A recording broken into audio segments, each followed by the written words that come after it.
चल चोखा, अब तू मुझे अपने आंगन के फल खिला दे। अपने हाथों से सुंदर छिलका उतार करके श्री पंडरीनाथ भगवान को अपने हाथ से खिला रहा है चोखो मेला।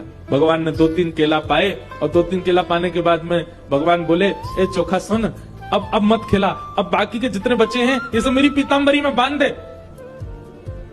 चोखा बोला, वहां जाकर के पाओगे, सारे मेरे सामने ही पा लीजिए ना, आप बांध करके क्यों ले जा रहा हूं, यहीं प्रेम से पालो।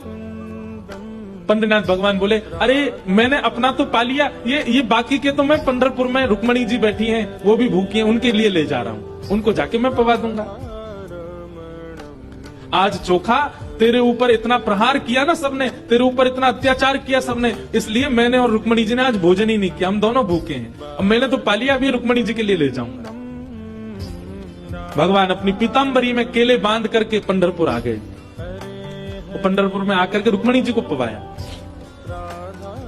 प्रातः काल ब्रह्म मुहूर्त में जैसे ही कपाट खुले श्री पंडरीनाथ भगवान के, चारों ओर केले के छिलके पड़े थे। और केले के छिलके देख करके सब पंडा पुजारी बोले हम तो कपाट बंद करके गए, ये केला के छिलका यहाँ कैसे पड़े हैं, ये कौन लेके आया। तभी एक उनमें से बोले कल वो आया था ना, एक चर्मकार का बालक, वही अपने संग बांध के लेके आया था इतने सारे केले, उसको सुबह तो हमने मार पीट के भगा दिया, निश्चित ही वो कहीं से रात में आ गया है और रात में आकर के सब यहाँ खा करके गया है ठाकुर जी के आगे। उसका उद्देश्य तो गर्भगृह को बेकार करना ही था, इसलिए ये सब हुआ है, ये उसी ने किया है। और सब पंडा पुजारी नाराज हो गए, अपने हाथ में डंडा ले करके कमर कस के सब पहुंच गए चोखो मेला के घर। और वहां पहुंच करके घर से निकाल करके फिर पीटा उनको, फिर मारा। चोखो मेला घर में सो रहे थे और घर में जाकर के वहां से घसीट करके उनको मारा सब। बोले, अरे दुष्ट पापी, तुझको मंदिर में नहीं जाने दिया तो रात्रि तू गर्भगृह में घुस गया।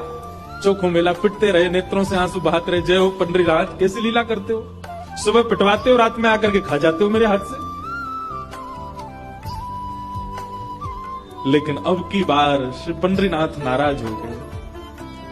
पंडा पुजारी सब अपना काम करके चोखो मेला के साथ थोड़ी हाथापाई करके सब जैसे ही वापस आए, पंढरपुर में श्री पंडरीनाथ भगवान के मंदिर के मुख्य द्वार सारे अपने आप बंद हो गए और भीतर से ठाकुर जी ने ताला लगा लिया, लॉक कर लिया, बंद हो गए ठाकुर जी मंदिर के अंदर। सबने अथक प्रयास कर लिया लेकिन एक भी द्वार नहीं खुल पाया। पूरा दिन व्यतीत हो गया, बड़े बड़े कारीगर आ गए लेकिन दरवाजा तोड़ भी नहीं पाए, खोल भी नहीं पाए।